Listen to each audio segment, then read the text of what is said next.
स्वागत है आपका क्लोजिंग कॉल में। मैं हूं शरद दुबे और मेरे साथ मेरे दो सहयोगी है मानसी और दिल्ली से अभिषेक जुड़ रहे हैं। ऑफकोर्स बाजार देखें तो थोड़ी रेंज बाउंड है, थोड़ी गिरावट की तरफ ही झुकाव है, लेकिन रेंज जो है बहुत छोटा हो चुका है। लेकिन इसका मतलब ये नहीं है कि न्यूज़ फ्लो कम है या हमारी रिसर्च वो कम है। वो दमदार रिसर्च जो है पूरे 1.5 घंटा आपको दिखने वाली है। लेकिन चलिए ऑन द शो क्या है जल्दी से बता देते हैं। 2-5 को FNO स्ट्रैटेजी है, मार्केट चेक लेने वाले हैं। इंपॉर्टेंट क्लोजिंग ट्रेड्स, गेस्ट के जो टेक्निकल कॉल्स रहेंगे वो शुरू होंगे क्लोजिंग ट्रेड्स पे, किस तरह आपके पोजीशंस बनेंगे। ऑप्शंस के चैंपियन एक खास सेगमेंट है हमारा जहां पे ऑप्शंस में कमाई के जो है मौके ढूंढे जाएंगे। और 3 बजे मार्केट्स एट 3 रहेगा जहां पे इंपॉर्टेंट मूविंग स्टॉक्स और उनके फंडामेंटल रीजंस या टेक्निकल रीजंस हम डिस्कस करेंगे। और 3:10 पे हमारा खास सेगमेंट BTST STBT जहां पे इंपॉर्टेंट ट्रेड्स बनेंगे। और आखिर में इवेंट्स टू वॉच, जो कल क्या इंपॉर्टेंट इवेंट्स रहेंगे उस पर भी नज़र रहेगी। लेकिन चलिए अब बड़ी बातें पे भी नज़र डालते हैं। और सबसे पहले निफ्टी करीब देखें तो एक बहुत इंपॉर्टेंट 24,800 के सपोर्ट लेवल्स के पास है। और अब देखें तो निफ्टी करीब 80 अंक जो है गिर भी चुका है, तो इस लेवल्स के नीचे आ चुका है। तो इस पर एक इम्पॉर्टेंट जो है लेवल्स की चेक होगी। बैंक निफ्टी की बात करें तो सपाट कारोबार है, 55,700 लेवल्स के पास है। और IT शेयरों में बात करें तो यहाँ पे मुनाफा वसूली देखने मिल रही है, स्टॉक्स में दबाव है।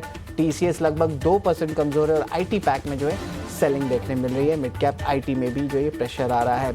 मेटल शेयरों में बात करें तो कमजोरी बढ़ रही है। हिंदुस्तान जिंक 6% फिसल चुका है।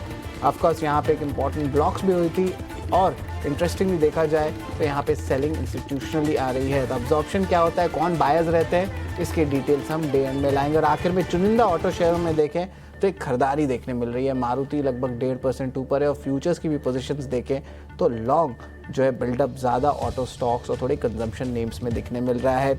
ज़्यादा एक्शन नहीं है, बट जो इंपॉर्टेंट बात है वो हम आपके सामने रख दिए हैं। मानसी, ऑफकोर्स न्यूज़ फ्लो ज़्यादा है नहीं, बाजार भी जो एक टाइप से रेंज बाउंड आ गया है। तो ऑफकोर्स हमें जो कंटेंट है तो लिमिटेड कंटेंट ही रहने वाला है। लेकिन इसमें भी आपने कुछ मेहनत की होगी और बिग बजर्स निकाले होंगे। एक बहुत बड़ा चैलेंज होगा इस मार्केट में स्टॉक्स निकालना। देखिए चैलेंज तो है ही, और market in itself domestic markets के लिए भी चैलेंज काफ़ी हद तक दिख रहा है, क्योंकि दिन की शुरुआत के बाद ही मैच्योर बिहेव करने की कोशिश मार्केट ने की ज़रूर, लेकिन कामयाबी हाथ नहीं लग रही है। और बिग बाजिंग मोमेंटम हालांकि हम देख रहे हैं स्टॉक वाइज आपको मिलेंगे, स्टॉक स्पेसिफिक अप्रोचेज हैं, थोड़ी सी मेहनत करने के बाद खबरों के दम पर एक्शन है, बजर्स भी हैं। 24,724 के लेवल्स पर हालांकि निचले स्तरों पर निफ्टी में कामकाज देखने को मिल रहा है। लेकिन शरद, अभिषेक, बिग बजर्स और मार्केट के मोमेंटम पर तो मैं बात करूंगी ही, लेकिन फास्टैग का सालाना पास आ चुका है।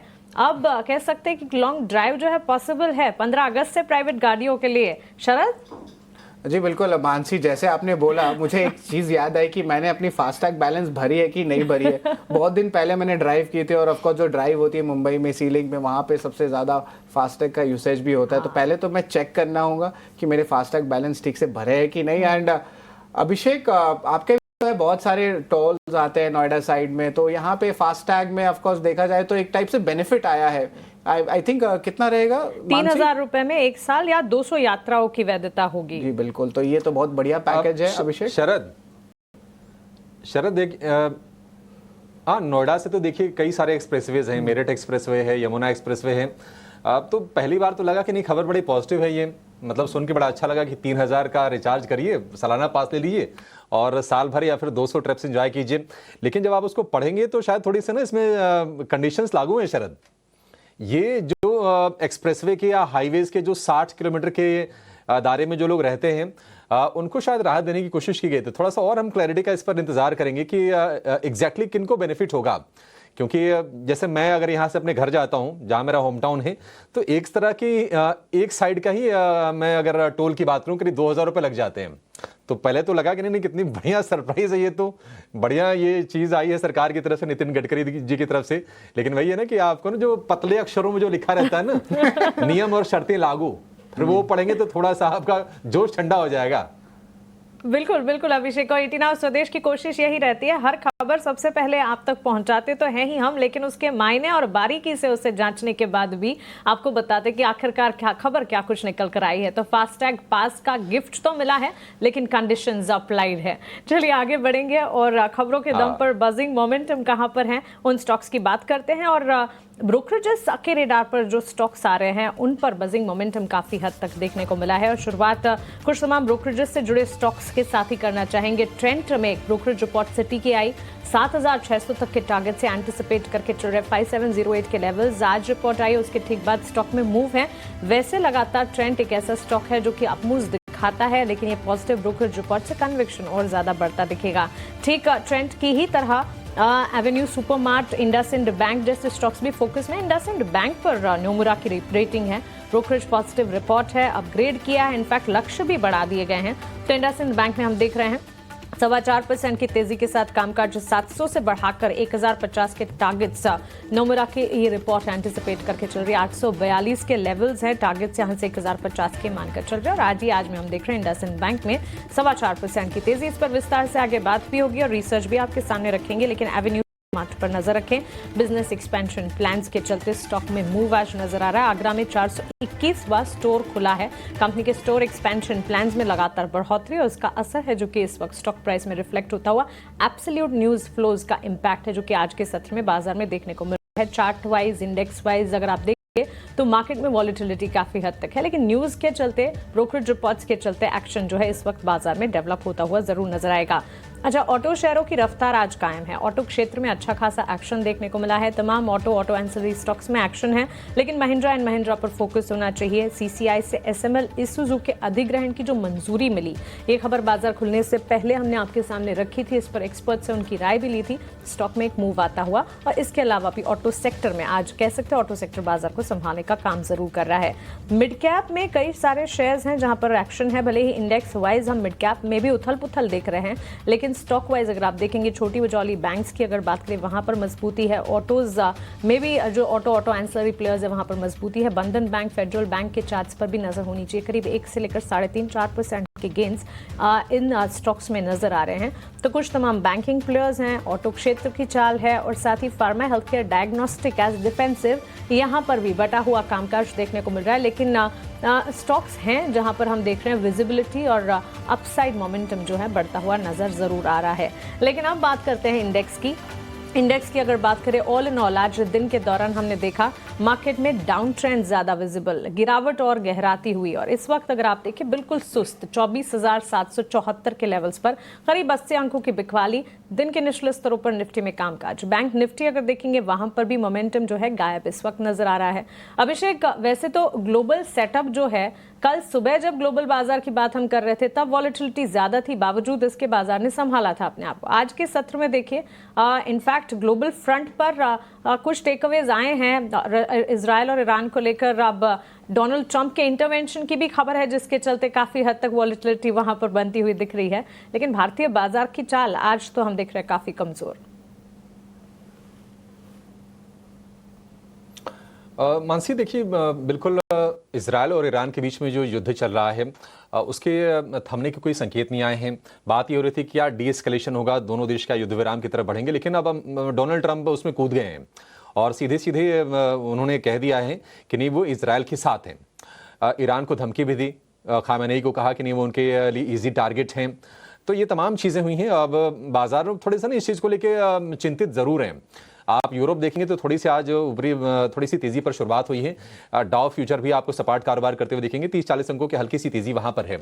और सुबह हमने जो सपोर्ट और जो रेजिस्टेंस बताया था, हमने कहा था कि 24,700 पर निफ्टी के लिए सपोर्ट है और 24,900 से 25,000 की जो रेंज है उसमें रेजिस्टेंस है।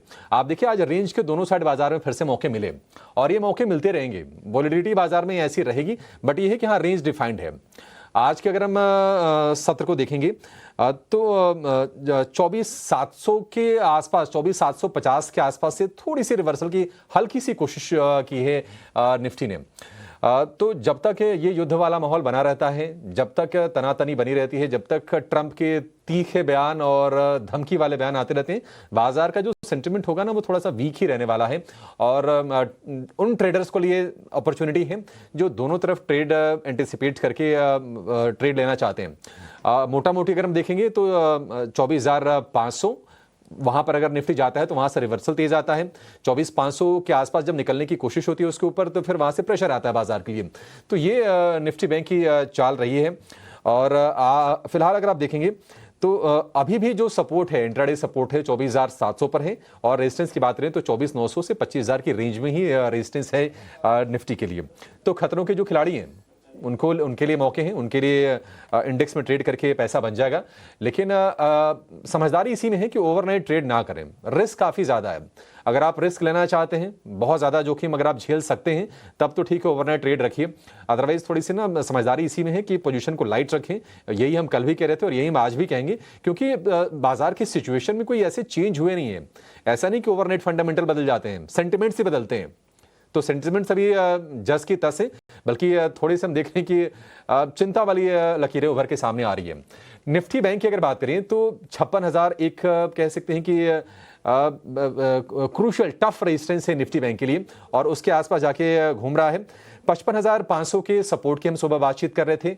आज एग्जैक्टली हमने देखा कि 55,500 के सपोर्ट से निफ्टी बैंक घूमा और करीब 250 पौने 300 अंकों के आसपास से रिकवरी आई। 55,000 750 के आसपास अभी आपको निफ्टी बैंक दिखेगा। और दिक्कत ये है, देखिए जो कंसंट्रेशन है ना दो शेयरों का, जो वेटेज है निफ्टी बैंक में, एचडीएफसी बैंक और आईसीसी बैंक, करीब 55% के आसपास की वेटेज है। तो ये जिधर को मूव देंगे फिर बाजार निफ्टी बैंक फिर उधर ही घूमता है। एचडीएफसी बैंक आज काफ़ी हमने वोलेटाइल सेशन देखा एचडीएफसी बैंक के लिए। शुरुआत में ऐसा लगा कि आईसीसी बैंक थोड़ा सपोर्ट देगा, लेकिन फिर आईसीसी बैंक में गिरावट आ गई। मिड कैप बैंक थोड़ा कह सकते हैं कि आज फ्लेवर में है। आरबीएल हो गया, इसके अलावा इंडस इंड हो गया, बंधन बैंक हो गया, लेकिन चूंकि इंडस में उनका वेटेज नहीं है तो ज्यादा वो सपोर्ट दे नहीं पाएंगे।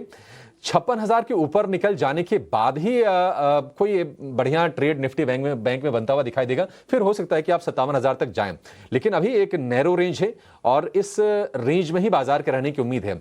निफ्टी की अगर हम बात करें तो 25,100 से 25,300 की रेंज को पार अगर कर लेता है तब जाके आप चाल देखेंगे। अदरवाइज 25,000 को अगर पार करता भी है तो फिर 25,100 से 300 की रेंज में भी निफ्टी के लिए रेजिस्टेंस है। तो छोटी रेंज है, दोनों साइड ट्रेड मिल रहे हैं। जिनको अगर नीचे खरीदने के मौके, ऊपर बेचने के मौके, बट ये है कि हाँ ये एडवाइजेबल थोड़ा सा रिस्की है, क्योंकि प्रेडिक्ट करना कि बाजार का मूव किस साइड का होगा ये बहुत ही आजकल कठिन है, क्योंकि माहौल ऐसा है, कब क्या स्टेटमेंट आए, कब क्या कदम उठाएं डोनाल्ड ट्रंप। और क्रूड हमारे लिए एक अहम फैक्टर होता है। 80% हम क्रूड इंपोर्ट करते हैं, हमारा इंपोर्ट बिल काफ़ी ज़्यादा होता है क्रूड के चलते। तो अगर क्रूड यहाँ से स्पाइक अप होता है तो बाजार में आपके लिए थोड़ी सी कमजोरी यहाँ से और बढ़ती हुई दिखाई देगी। अब ठीक है, अगर $75 के आसपास स्टेबलाइज हो जाता है तब तो उतनी तनाव की बात नहीं है। अदरवाइज अगर यहाँ से भी अगर क्रूड बढ़ता है, 80 के अगर ऊपर निकलता है तो फिर चिंता की लकीरें फिर से बाजार में बढ़ जाएंगी। तो रेंज का बाजार है, दोनों तरफ ट्रेड के मौके मिल रहे हैं। जो कर सकते हैं उनके लिए अच्छी बात है। और सपोर्ट और रेजिस्टेंस काफ़ी डिफाइंड है। 24,700 निफ्टी के लिए फिलहाल इमीडिएट सपोर्ट है और 24,900 से 25,000 की एक रेजिस्टेंस जोन है 100 पॉइंट के आसपास का। अगर उसको पार करता है तो फिर बाजार ऊपर जाएगा, वहीं जाकर बार बार फंस रहा है और ये हम देख रहे हैं। चलिए एक्सपर्ट से समझते हैं कि बाजार को वो कैसे देख रहे हैं और कुछ बढ़िया आपके लिए ट्रेड्स भी लेकर आएंगे शेयरों में। investforedu.com के आदित्य अग्रवाल हमारे साथ जुड़ गए हैं और कैटापेन.इन के तपन दोषी भी हमारे साथ हैं। तपन जी और आदित्य जी, आप दोनों का बहुत शुक्रिया, स्वागत है 18 आवर्स स्वदेश पर। आदित्य, शुरुआत आपसे करना चाहेंगे। एक निफ्टी बैंक पर अपना व्यू दीजिए कि आप क्या ट्रेड लेने की सलाह देंगे, कैसे सेटअप करें इस अनिश्चितता वाले बाजार में, और ये भी बताइए कि ट्रेड करें या फिर छोड़ दें इंडेक्स को और शेयरों पर ही फोकस करना इस वक्त ज्यादा बेहतर है। Good afternoon Abhishek ji, show पे बुलाने के लिए शुक्रिया। मेरे हिसाब से छोड़ देना चाहिए, इंडेक्स पे ट्रेड ना करें, बेटर है, अभी बेहतरीन है, क्योंकि जैसा कि आपने भी कहा कि बहुत ज्यादा न्यूज बेस्ड अभी मार्केट चल रहा है। पॉजिटिव न्यूज, नेगेटिव न्यूज लगातार हम देख रहे हैं मार्केट में आते हैं और जिसके चलते मार्केट में थोड़ी वॉलेटिलिटी बढ़ जाती है। लेकिन आप अगर ओवरऑल स्ट्रक्चर देखोगे मार्केट का तो अभी भी एक दायरे के अंदर ही मार्केट ट्रेड कर रहा है। तो अगर आप बुल हो तो आपके लिए ये पॉजिटिव न्यूज है कि जितने भी नेगेटिव न्यूज फ्लोज आ रहे हैं ग्लोबल मार्केट के तरफ से, या जियोपॉलिटिकल टेंशन है, या फिर आप टैरिफ्स की बात कर ले, जितने भी नेगेटिव न्यूज फ्लोज आ रहे हैं वो प्राइस इन हो रहा है मार्केट में। बहुत ज़्यादा कुछ प्राइस करेक्शन हमें मार्केट्स में नहीं देखने मिल रहा है, मैं निफ्टी और अगर बैंक निफ्टी की बात कर लूँ तो। और इसके अलावा अगर आप बेयर है तो आपको नीचे अच्छी बात ये है कि मार्केट ऊपर भी नहीं जा रहा है बहुत ज़्यादा कुछ, तो एक रेंज के अंदर मार्केट ट्रेड कर रहा है। अब अगर मैं आज की बात कर लूँ तो 24,800 का अगर हम देखें तो कॉल और पुट उस पे दोनों पे ही काफ़ी ज़्यादा ओपन इंटरेस्ट बिल्डअप हो रहा है। कॉल साइड में बहुत ज़्यादा हम देख रहे हैं ओपन इंटरेस्ट बिल्डअप हो रहा है, तो 24,800 मुझे लग रहा है एक अहम पड़ाव है जो कि निकालना थोड़ा मुश्किल लग रहा है मेरे को मार्केट के लिए अभी। और अगर बचे हुए ट्रेडिंग सेशन में 24,800 निकाल के उसके ऊपर निफ्टी सस्टेन करता है तो मे बी एक पॉसिबिलिटी है लास्ट हाफ एन आवर में हमें एक थोड़ा बहुत शॉर्ट कवरिंग रैली देखने मिले और शायद मार्केट वापस से एक 24,900 के तरफ एक अटेम्प्ट करे जाने के लिए। अदरवाइज मुझे लग रहा है अभिषेक जी मार्केट एक 24,800 ऊपर की तरफ आज के लिए कैप्ट है और नीचे 24,700 की तरफ कैप्ट है। इसी जोन के अंदर मार्केट शायद ऑसिलेट करते रहे पूरे ट्रेडिंग सेशन पे, ज्यादा कुछ मूव ना हो। अब अगर हम बैंक निफ्टी की बात कर लें यहाँ पे तो स्ट्रक्चर थोड़ा बेटर लग रहा है, थोड़ा कंसोलिडेशन बेटर है यहाँ पे, पॉजिटिव मोमेंटम दिखा था हमें। और अगर हम देखें तो आउट परफॉर्मेंस भी है कहीं ना कहीं थोड़ा निफ्टी के मुकाबले। 56,000 जैसा कि आपने कहा बिल्कुल एक अहम रेजिस्टेंस है, अगर उस रेजिस्टेंस के ऊपर निकाल के बैंक निफ्टी सस्टेन करता है तो फिर एक ट्रेड वहां पे लिया जा सकता है। तो मैं निफ्टी को अवॉइड करूंगा, 56,000 के ऊपर बैंक निफ्टी में एक ट्रेड लेना पसंद करूंगा। टारगेट्स यहाँ पे 56,500 और 57,000 के आएंगे और नीचे स्टॉप लॉस हमको यहाँ पे फिर लगाना है 55,800 का। तो अगर 56,000 के ऊपर निकलता है तो वही बैंक निफ्टी में एक लॉन्ग ट्रेड ले, अदरवाइज इंडेक्स को अभी के लिए अवॉइड करें। ये सबसे पहला डिस्क्लेमर तो आदित्य की तरफ से यही आता हुआ कि इंडेक्स को वॉच लिस्ट में डाल देना चाहिए इस वक्त की मार्केट में काफ़ी हद तक उतार चढ़ाव देखने को मिले हैं, लेकिन ऑफ कोर्स स्ट्रैटेजी भी है उनकी तरफ से। और निफ्टी और बैंक निफ्टी में अगर कंपैरिजन करेंगे बैंक निफ्टी ज़्यादा पसंद आता है, निफ्टी को इस वक्त एब्सोल्युटली वॉच लिस्ट में रखना चाहिए। 24,800 के लेवल्स का वॉच आउट करना होगा, लेकिन बैंक निफ्टी 56,000 के लेवल्स अगर दिख जाएँ तो वहाँ पर रिस्की ट्रेडर्स जो हैं वो एंट्री अपॉर्चुनिटी ज़रूर ढूंढ सकते हैं। लेकिन चलिए सीधा आगे बढ़ेंगे और इस वक्त बाजार में स्टॉक स्पेसिफिक रिएक्शंस हमारे एक्सपर्ट्स के हिसाब से कहां पर दिख रहे हैं, क्लोजिंग ट्रेड्स में समझेंगे।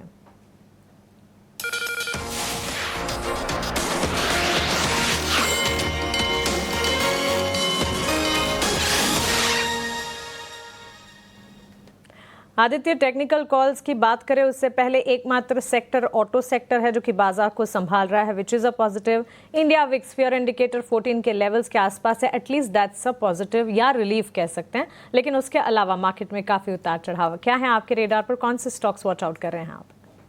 मानसी तो दो बाय रिकमेंडेशन के साथ जाना चाहूंगा क्योंकि स्टॉक्स है जिसमें मोमेंटम दिख रहा है मुझे और उनके साथ ही स्टिक करना चाहूंगा।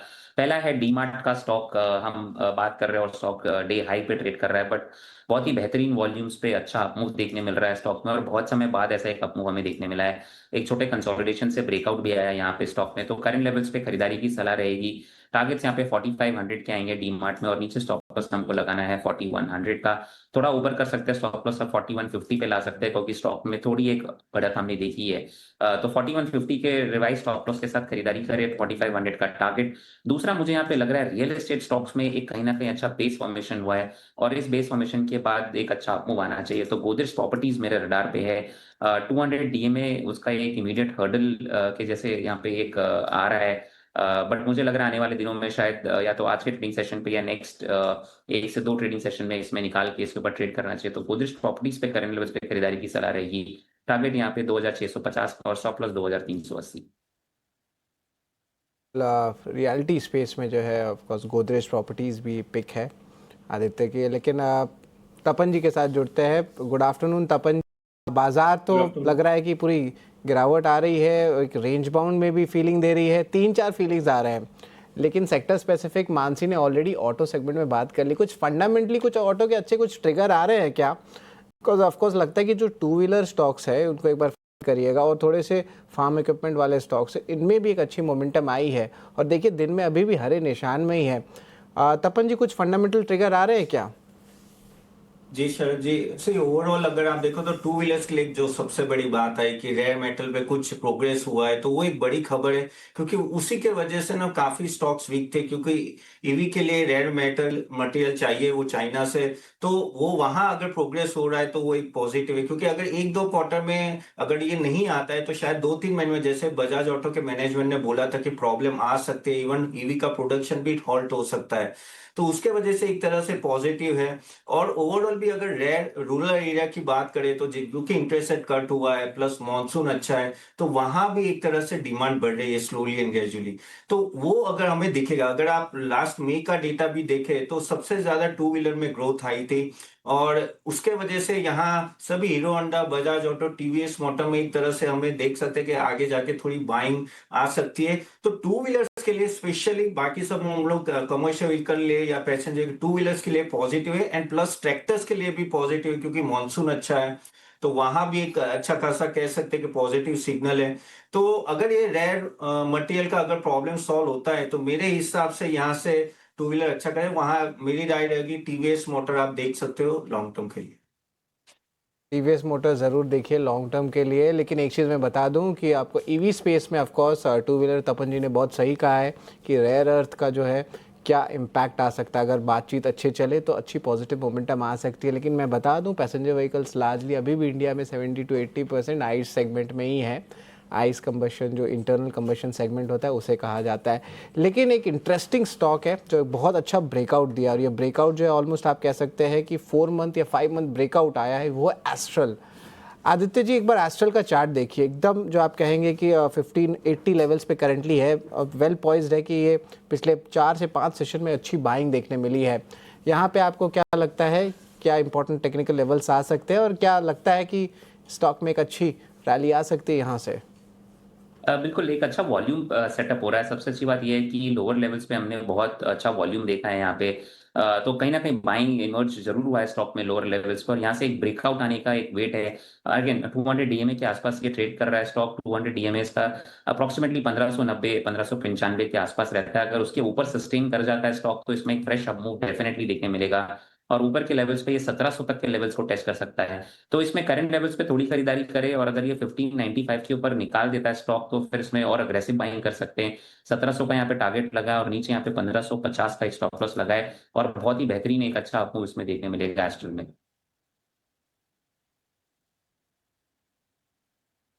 ठीक है, अच्छा अप मूव आएगा एस्ट्रल के शेयर में।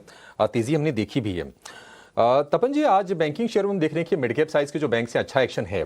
आरबीएल बैंक, बंधन बैंक, थोड़ा भरोसा कम होता है बट ये चल रहे हैं। 3% के आसपास से तेजी बंधन में है। आरबीएल की बात करें तो 4% के आसपास की रिकवरी आज वहां पर हम देख रहे हैं। इंडसइंड में भी तेजी है 5% की। इनफैक्ट निफ्टी का टॉप गेनर है। करीब 2 महीने के बाद हम देख रहे हैं कि इतनी बड़ी तेजी शेयर में हो रही है, और वजह यह है कि नोमुरा ने जो अपग्रेड किया है उसके चलते निवेशक थोड़े उत्साहित हैं। आपने किस तरह से रीड किया रिपोर्ट को, और आपको भी लगता है कि एक आकर्षक बेट हो सकता है इंडसइंड बैंक? हालांकि हमने देखा है कि 600 रुपए वाला शेयर अब वहां से रिकवर करके 850 के आसपास तो है। कितना आपको एक्साइटमेंट है आज की तेजी को लेकर और बैंक के ऑपरेशनल परफॉर्मेंस को लेकर?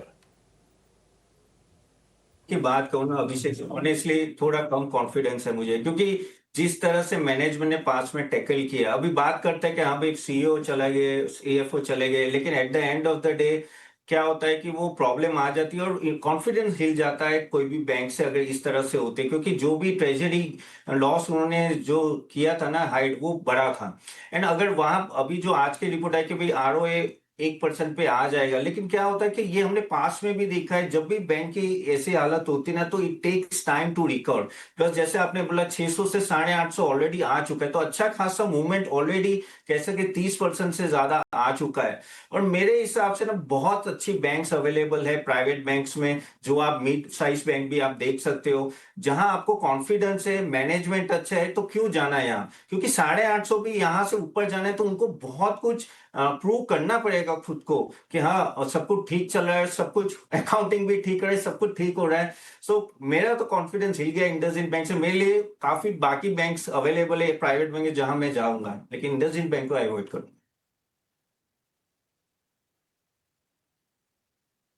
बैंक को अवॉइड करने की सलाह है। मेरा भी कॉन्फिडेंस नहीं आ रहा है इंडसइंड बैंक को लेकर, क्योंकि अकाउंटिंग के इतने सारे लैप्सेस, ऑडिट करवाया गया मैनेजमेंट से, मतलब बड़े बड़े सीईओ सीएफओ लेवल के लोग फिर बैंक से अलग हुए। बातें तो होती हैं, मतलब इसके प्रमोटर की बात करें, हिंदुजा जो प्रमोटर हैं वो कहते हैं कि नहीं वो बैंक के सेहत को लेकर काफ़ी भरोसेमंद हैं और आगे इसको सपोर्ट करने का काम करते रहेंगे। लेकिन नोमुरा को मौके क्यों दिख रहे हैं? शरद, आपने ये रिपोर्ट पढ़ी है, जरा बताइए कि नोमुरा क्या कह रहा है, क्यों उनको लग रहा है कि नहीं अब ये 700 जो टारगेट था शेयर का उसको बढ़ाकर 1050 किया उन्होंने, उसके पीछे के रीजंस क्या हैं? जी बिल्कुल अभिषेक, जब भी नेगेटिव न्यूज़ फ्लो आता है इंडसइंड बैंक की तरफ, हम एक्सपेक्ट करते हैं कि गैप डाउन जो है ओपनिंग होगा, लेकिन हमेशा देखते हैं कि एक बहुत अच्छी 2 से 3% की अपमूव हमेशा देखने मिलती है डोमेस्टिक अब्जॉर्प्शन को लेके। इंटरेस्टिंगली ब्रोकिंग हाउस नोमुरा पे आप फोकस करें, अपग्रेड कर दिया स्टॉक को न्यूट्रल से बाई में, और टारगेट प्राइस देखिए 700 से बढ़ा के 1050 कर दिया है। अब ब्रोकिंग हाउस की जो राय है वो कहते हैं कि significant clean up of books already हो चुके हैं, बैंक अपनी प्रोविजनल ले ली है, और जो लीडरशिप चेंजेस है वो सिर्फ एक शॉर्ट टर्म इम्पैक्ट था। अब ऑफ कोर्स देखिए कैपिटल और लिक्विडिटी पोजीशंस ये एक स्टेबल है, जो हम लोग ऑपरेशनल पैरामीटर्स देखते हैं वो आपके स्क्रीन पे आ सकता है, और रिटेल सेगमेंट में जो है अच्छी बिजनेस भी देखने मिल सकती है। इंटरेस्टिंगली जो ब्रोकिंग हाउस है FY27 FY28 का EPS एस्टिमेट भी इन्होंने बढ़ा दिया 14 से लेकर 16% तक। अब देखिए एक साल में तो इन्वेस्टर्स को ये निराश किया ये स्टॉक, 44% का डाउनटिक आया है, लेकिन मार्च लो से देखें तो बाइंग देखने मिली है, डोमेस्टिक इंस्टीट्यूशंस ने बहुत अच्छी सपोर्ट दी है। मिले जुले संकेत एनालिस्ट कम्युनिटी से आ रहा है, 46 एनालिस्ट इसको ट्रैक करते हैं ब्लूमबर्ग के जरिए, जिसमें बाय और होल्ड अगर दोनों को जोड़ दे तो वो 52% का आंकड़ा है। टारगेट प्राइस अगर ब्रोकरेजेस की बात करें तो यहाँ पे नुवामा का 1660 का है, मेंटेन बाय, ICICI डायरेक्ट का लगभग 1350 का है, मैक्वारी का 1210 का है, जहाँ पे वो मेंटेन आउट परफॉर्म करेंगे, और नोमुरा का भी देखें तो 700 से 1050 कर दी है, और अपग्रेड भी आ गया न्यूट्रल से बाय का। तो ऑफकोर्स ब्रोकरेजेस की तो बुलिश राय है, लेकिन फिर भी सवाल उठता है कि क्या ये एक्चुअली सस्टेन करेगा, क्या ये वापस हर साइकिल में इंडसइंड बैंक में कुछ इश्यूज आते हैं और ये क्या क्रॉनिक रहेगा? तो ये ऑफकोर्स इस पर भी सवाल उठते हैं। कल देखते हैं क्या जो रिएक्शन आता है इंडसइंड बैंक पे। एब्सोल्युटली। तो चलिए ब्रोकरेजेस की राय इस वक्त आप अपने स्क्रीन पर देख रहे हैं। निवामा, ICICI डायरेक्ट, मैक्वायरी, ये तमाम ब्रोकरेज या तो खरीदारी या आउट परफॉर्म की रेटिंग जरूर दे रहे हैं, लेकिन डिस्क्रिपेंसीज जो पिछले दिनों इंडसइंड बैंक को लेकर हुई थी, मैनेजमेंट को लेकर जो बदलाव की खबरें आई थी, वो सारी चीज़ों के चलते कन्विक्शन की कमी इस वक्त, और फंडामेंटल एक्सपर्ट का भी ये मानना है, लेकिन वॉच आउट करेंगे, वॉच लिस्ट में स्टॉक को जरूर रखेंगे कि ब्रोकरेजेस का ये मानना है कि यहाँ से 1600 तक के टारगेट्स भी नजर आ सकते हैं। लेकिन इस वक्त बाजार दिन के निचले स्तरों पर ट्रेड करता हुआ करीब 200 अंकों की बिकवाली 24,947 के लेवल्स जब हमने देखे थे, वहां से 24,760 के आसपास इस वक्त निफ्टी में कामकाज, जो कि ऑलमोस्ट 200 पॉइंट्स के डाउन ट्रेंड्स नजर आ रहे हैं। बैंक निफ्टी की तस्वीर भी कुछ ऐसी है, और निफ्टी के 50 में 37 शेयरों में इस वक्त बिकवाली का दबाव है। लेकिन आइए एक बार बिग एक्शन स्टॉक्स समझ लेते हैं, और सृष्टि हमारे साथ जुड़ गई हैं बिग एक्शन स्टॉक्स लेकर। सृष्टि बताएं।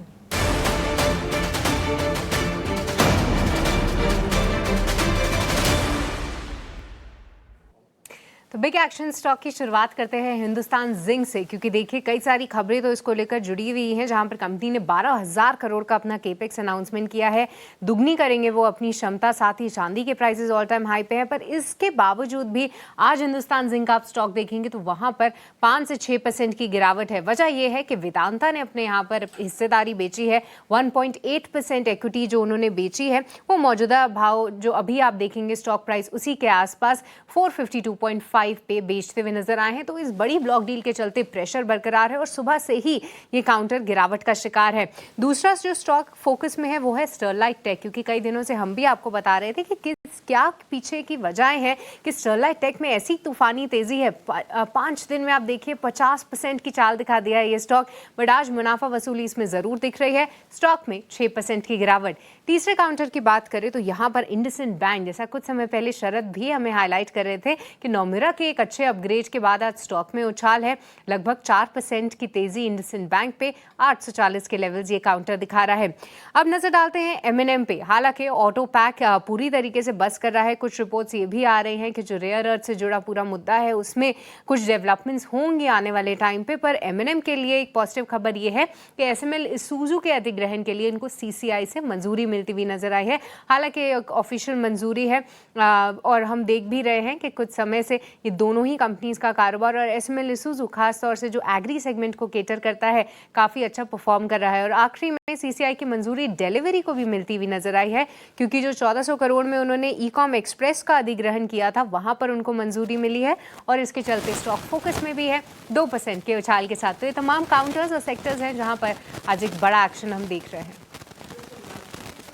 ये बिग एक्शन कैटेगरी वाले स्टॉक्स हमारे साथ शेयर करने के लिए। तो ब्रोकरेजेस की रिपोर्ट, न्यूज़ फ्लोज का एक्शन, डिलीवरी के काउंट में भी आप देखें खबर के दम पर करीब 2% की तेज़ी के साथ यहाँ पर अधिग्रहण की खबर जो आती दिखी उसका असर इस वक्त देखने को मिला है। ये तमाम स्टॉक्स पर फोकस है, लेकिन हमारी पैनल पर एक और एक्सपर्ट जुड़ गए हैं। हमारे साथ जतिन गेडिया है मिरर एसेट शेयर खान से। आइए उनका स्वागत करते हैं। गुड आफ्टरनून जतिन, सबसे पहले आपके स्टॉक स्पेसिफिक रिकमेंडेशन ही जान लेते हैं। Good afternoon everyone. तो हमारे जो रिकमेंडेशंस है वो लॉन्ग साइड पे है, कंसिडरिंग के निफ्टी में 24,730 24,700 का एक स्ट्रॉन्ग सपोर्ट है जो हम एक्सपेक्ट कर रहे हैं कि होल्ड करेगा। इसके लिए हम लॉन्ग साइड के आइडियाज लेके आए हैं। जो पहला रिकमेंडेशन रहेगा वो एक्सिस बैंक में है। तो एक्सिस बैंक ने हमने देखा था कि 20 डे मूविंग एवरेज पे सपोर्ट लेके पिछले 1-2 दिनों से कंसोलिडेट कर रहा है। हमें लगता है ये कंसोलिडेशन ऊपर की तरफ में ब्रेकआउट आएगा, तो लॉन्ग करने की सलाह रहेगी। 1200 रुपये का स्टॉप लॉस रखना होगा और 1240 और 1255 के टारगेट्स रहेंगे। दूसरा जो रिकमेंडेशन रहेगा वो आईसीआईसीआई लोम्बार्ड जनरल इंश्योरेंस पे रहेगा।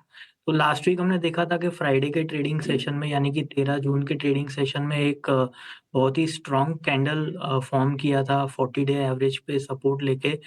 उसके बाद 3 दिनों से स्टॉक कंसोलिडेट कर रहा है। हमें लगता है कंसोलिडेशन कंप्लीट हो चुका है और next leg of the up move start हो सकता है। तो आईसीआईसीआई जीआई लॉन्ग करने की सलाह रहेगी।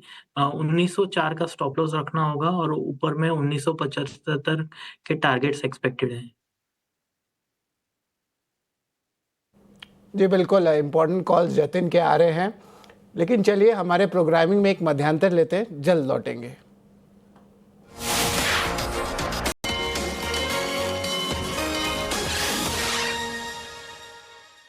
ब्रेक के बाद आपका फिर से स्वागत है क्लोजिंग कॉल में। हमारे साथ जुड़ गए हैं एक और खास मेहमान, कोटक सिक्योरिटीज़ की अमोल आठवले हमारे साथ हैं। अमोल, बहुत शुक्रिया आपका समय देने के लिए। आपके शेयरों से शुरुआत कर लेते हैं। बताइए, घंटे भर के आसपास से समय बच गया है आज के सत्र में, कहां पर आपकी नजर है और कहां मौके आपके हिसाब से होंगे? जी नमस्ते एंड गुड आफ्टरनून। मार्केट को देखेंगे तो आई थिंक ओवरऑल मेक और ब्रेक लेवल के आसपास है, तो ये लेवल काफी इंपॉर्टेंट रहेगा। इंडेक्स स्टॉक्स के साथ जाना ही पसंद करूंगा। तो पहला मैंने भारतीय एयरटेल लिया है। ये पोजिशनल पॉइंट ऑफ व्यू से देख रहा हूँ 1865 के आसपास चल रहा है। पोजिशनली टारगेट निकल के आ रहे हैं 1950 के। स्टॉप लॉस रहेगा 1830 का। काफी कंसोलिडेट हुआ है, करेक्शन का इतना इम्पैक्ट स्टॉक पे दिखा नहीं है। आई थिंक मुझे लगता है कि अगर मार्केट में बाउंस बैक आता है तो भारतीय एयरटेल में एक फ्रेश अप ट्रेंड रह आने के चांसेस यहाँ से दिख के आ रहे हैं। दूसरा मैं आइस्चर मोटर के साथ जाना चाहूंगा। ये भी पोजिशनल पॉइंट ऑफ व्यू से ही देख रहा हूँ। 5400 के आसपास है। पोजिशनली टारगेट निकल के आ रहे हैं 5670 के, 5680 के।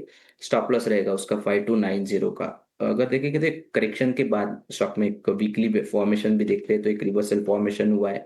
मुझे लगता है कि स्टॉक कहीं ना कहीं एक बेस बना रहा है। अगर मार्केट में बाउंस बैक कंटिन्यू रहता है तो आइस्चर मोटर में एक पोजिशनल पॉइंट ऑफ व्यू से एक बुलिश मोमेंटम आने के चांसेस यहाँ से चार्ट्स पे दिख के आ रहे हैं।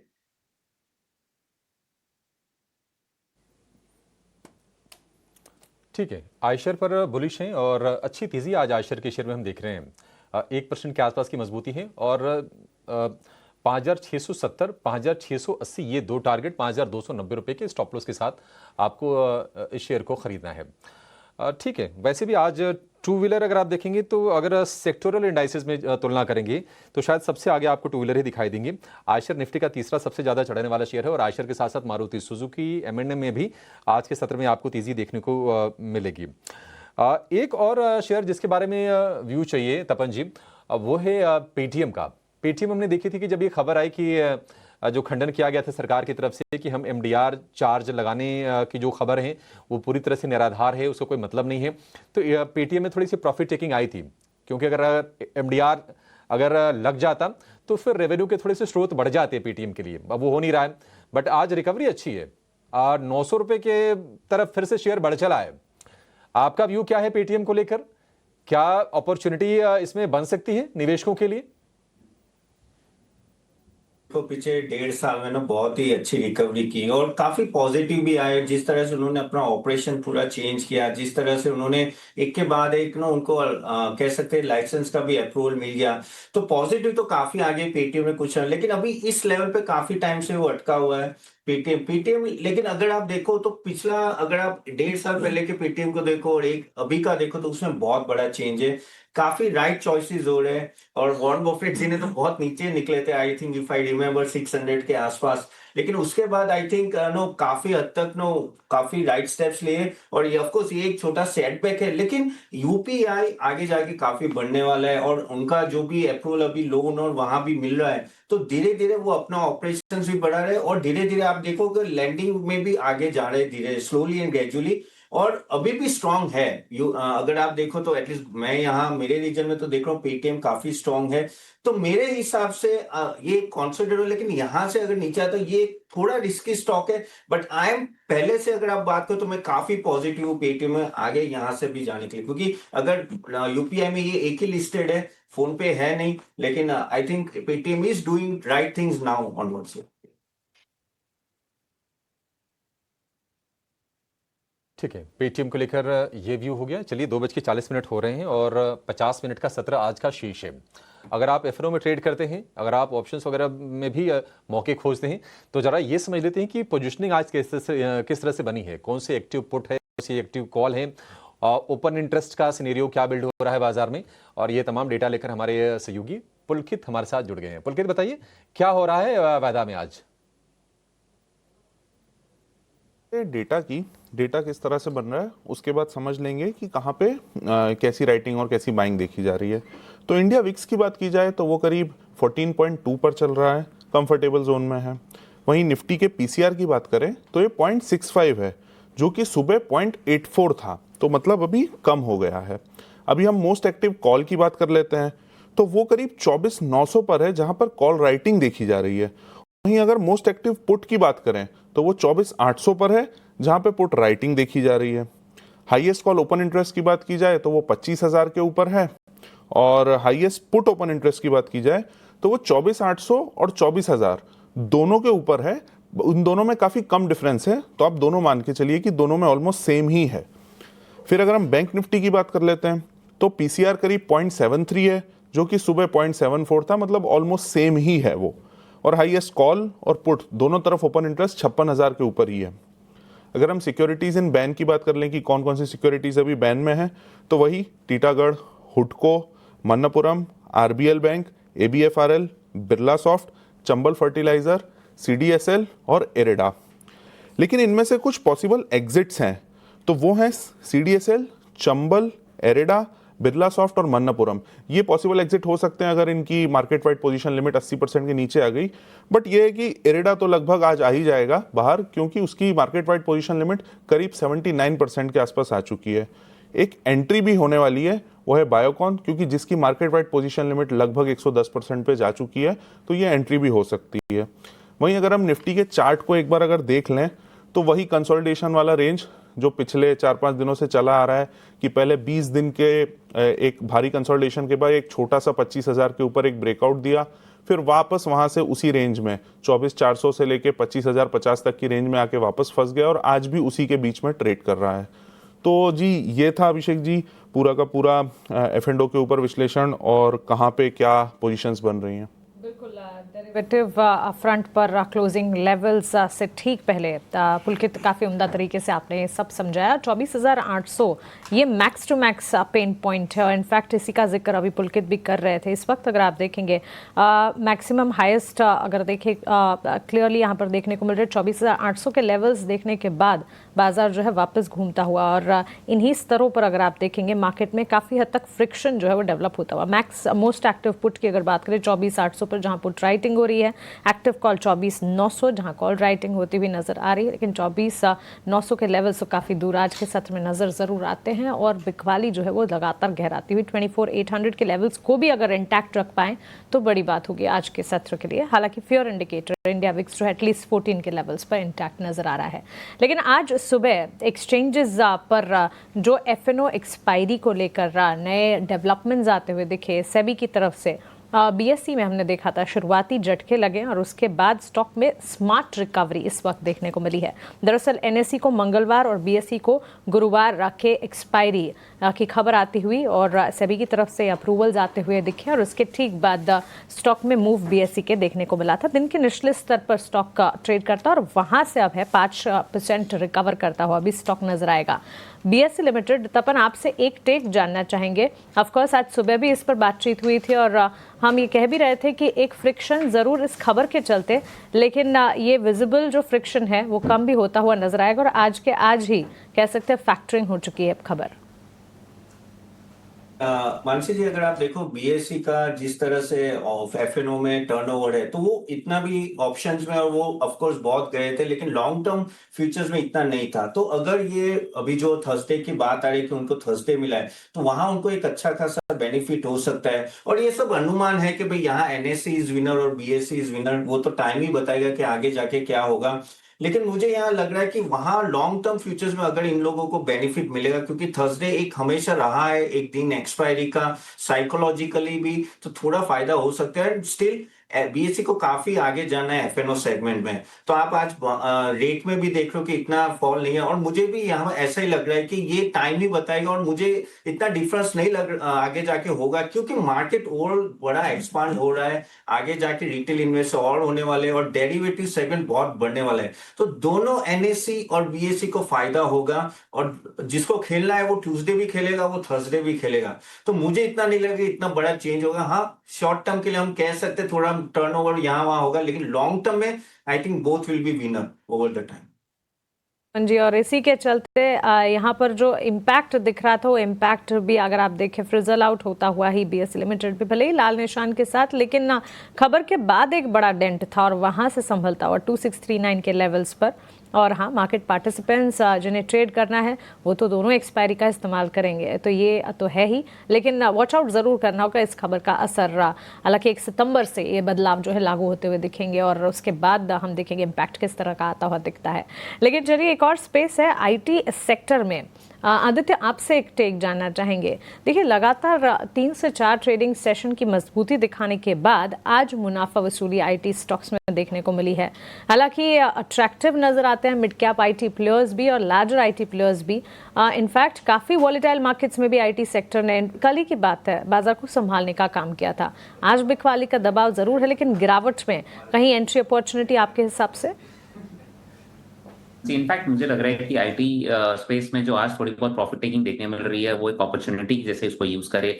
और मिड कैप और लार्ज कैप दोनों आईटी स्टॉक्स में मुझे लग रहा है आने वाले दिनों में आपको एक अच्छी बढ़त देखने मिल सकती है।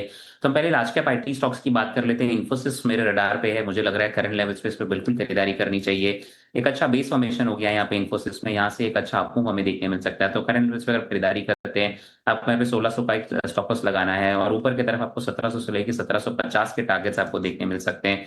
तो इन्फोसिस पे डेफिनेटली खरीदारी करनी चाहिए। इसके बाद अगर हम बात कर लेते हैं परसिस्टेंट सिस्टम्स, वहां पे भी मुझे लग रहा है एक अच्छा खासा एक अपमूव होना चाहिए आने वाले दिनों में। आज थोड़ा सॉफ्ट है, ऐसे कुछ बेसिक प्रॉफिट टेकिंग हमें देखने नहीं मिल रही है, जस्ट कंसोलिडेशन बोल सकते हैं हम इस मूव को। आने वाले दिनों में यहाँ पे 6300 के लेवल्स देखने मिल सकते हैं परसिस्टेंट सिस्टम्स में। नीचे में स्टॉप लॉस आपको 6000 के नीचे 5950 का लगाना है। तो persistent systems mid cap IT space में से मुझे अच्छा लग रहा है। और इसके अलावा अगर हम बात कर ले तो केपीआईटी टेक्नोलॉजीज, वहां पे भी एक अच्छा खासा एक अपमूव देखने मिल रहा है। मुझे लग रहा है करंट लेवल्स पे उसमें भी खरीदारी करनी चाहिए। 1560 का लक्ष्य और 200 डीएमए को निकालने के लिए रेडी है स्टॉक। 1400 के नीचे का स्टॉप लॉस लगाया 1390 और यहाँ पे खरीदारी कर रहे हो। तो तीनों ही आईटी स्टॉक्स मुझे लग रहा है कि आने वाले दिनों में आपको एक अच्छा अपमूव दिखाएंगे। आईटी प्लेयर्स हैं जहां पर कन्विक्शन बढ़ता हुआ। केपीआईटी टेक्नोलॉजीज आज हम देख रहे हैं ऑलमोस्ट 1.5% के गेंस दिखा रहा है। परसिस्टेंटली चलता गया है। आज एक अपॉर्चुनिटी दे रहा है, एंट्री अपॉर्चुनिटी मिलने पर एंट्री करनी जरूर चाहिए। मिड कैप आईटी प्लेयर्स में हमने अच्छा खासा एक्शन देखा, लार्जर आईटी प्लेयर्स पर भी, लेकिन आज के सत्र में हम देख रहे हैं एक प्रॉफिट बुकिंग का फेज जरूर नजर आ रहा है। लेकिन हमारा अगला सेगमेंट है आईपीओ, अवॉइड और सब्सक्राइब। जी हाँ, ईटी नाउ स्वदेश पूरी कोशिश करता है कि हर डिटेल आईपीओ से जुड़ी हुई आपको बताएं, स्वॉट एनालिसिस कर बताएं, स्ट्रेंथ, वीकनेस, अपॉर्चुनिटी, थ्रेट, और उसके ठीक बाद आपको बताएं कि आखिरकार आपको क्या डिसीजन लेना चाहिए।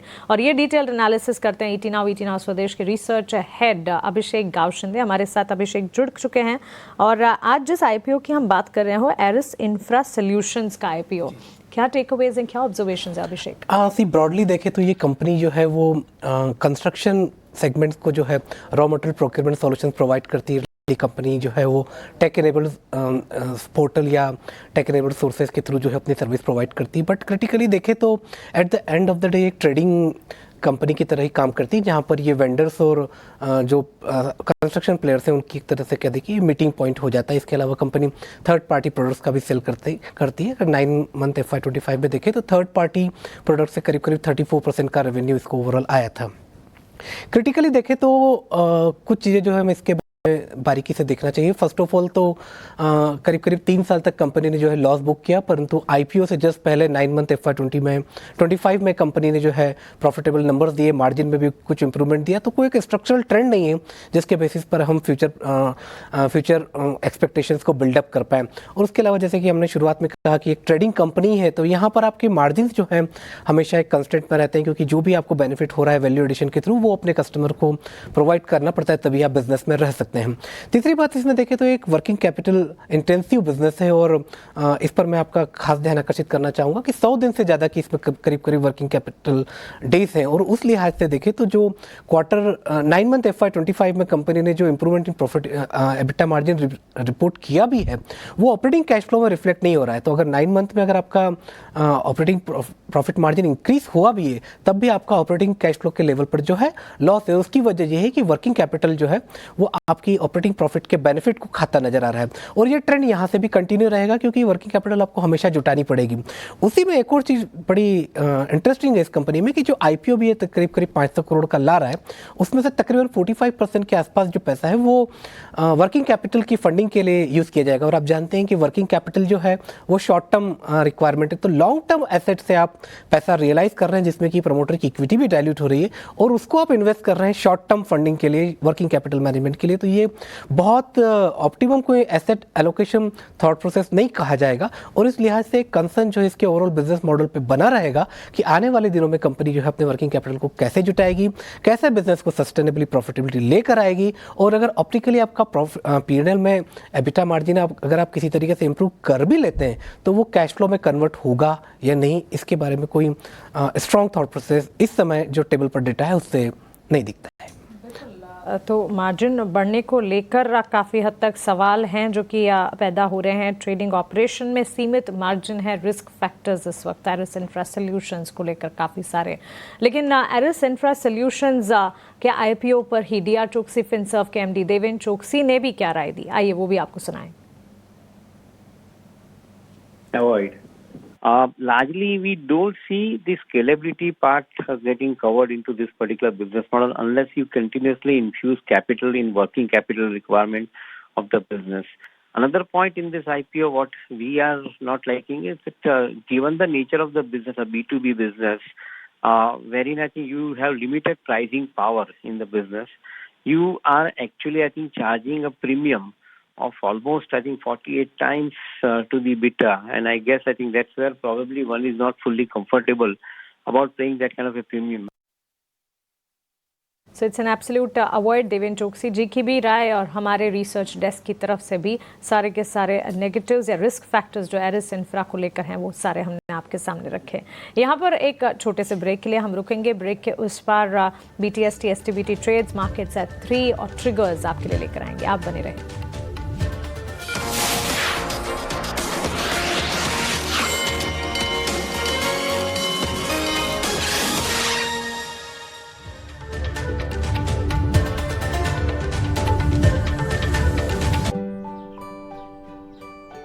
आसमान से आगे उड़ूंगी और जिम्मेदारी भी निभाऊंगी LIC के साथ। LIC प्रीमियम भरा, टाइम पर, दिल की सुनो, LIC चुनो। LIC हर पल आपके साथ।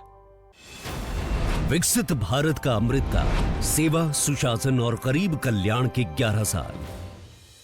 साथियों, भारत को दुनिया का सबसे डाइवर्स नेशन कहा जाता है और हमारा नॉर्थ ईस्ट इस डाइवर्स नेशन का सबसे डाइवर्स हिस्सा है। नॉर्थ ईस्ट के बारे में कम लोगों को पता होगा कि 8 राज्य मिलकर देश में ऊर्जा सप्लाई के पावर हाउस है। ब्रेक के बाद आपका फिर से स्वागत है। क्लोजिंग कॉल में बाजार में हम देख रहे हैं कि रिकवरी थोड़ी सी और बड़ी है। निफ्टी 24,800 के ऊपर आकर टिकने की कोशिश में है और जो गिरावट है मुश्किल से 45 अंकों के आसपास की रह गई है। निफ्टी बैंक ने थोड़ी रफ्तार पकड़ी है और अब 100 अंक ऊपर 55,800 के आसपास है निफ्टी बैंक, तो थोड़ी सी बाइंग वहां से आ रही है। और हम देख रहे हैं कि आज इंडसइंड बैंक की अगुवाई में कुछ जो छोटे छोटे बैंक से मिड कैप साइज वाले जिसमें कि आप बंधन बैंक, आरबीएल बैंक को शामिल कर सकते हैं, वहां पर तेजी देखने को मिल रही है। लेकिन एक और सेक्टर है जहां पर आज तेजी दिख रही है और वो है ऑटो स्टॉक्स। तो ऑटो स्टॉक्स के निवेशकों को फायदा तो हो रहा है, ट्रेडर्स भी आज बाजार में इस तेजी को एंजॉय कर रहे होंगे। लेकिन जो लोग सड़क से यात्राएं करते हैं और खास तौर से हाईवेज का इस्तेमाल करते हैं कम्यूट करने के लिए, लंबी दूरी जाने के लिए, उनको देश के परिवहन मंत्री नितिन गडकरी ने एक बड़ा तोहफा दिया है और ये कहा है कि 15 अगस्त से फास्टैग के पास की सुविधा शुरू हो रही है और 3,000 रुपए में 1 साल की उसकी वैलिडिटी रहेगी या फिर आप 200 यात्राएं मैक्सिमम कर सकते हैं, जो भी पहले आ जाए। जरा इस खबर को समझते हैं। हमारे सहयोगी प्रकाश प्रियदर्शी हमारे साथ जुड़ गए हैं। प्रकाश, निश्चित तौर पर बहुत बड़ी राहत, क्योंकि सिर्फ टोल वाली प्रॉब्लम नहीं थी, फिर वो टोल प्लाजा पर भी तमाम दिक्कतें होती थी, लंबी कतारें लगती थी। आप जरा बताइए कि क्या डिसीजन लिया है नितिन गडकरी साहब ने?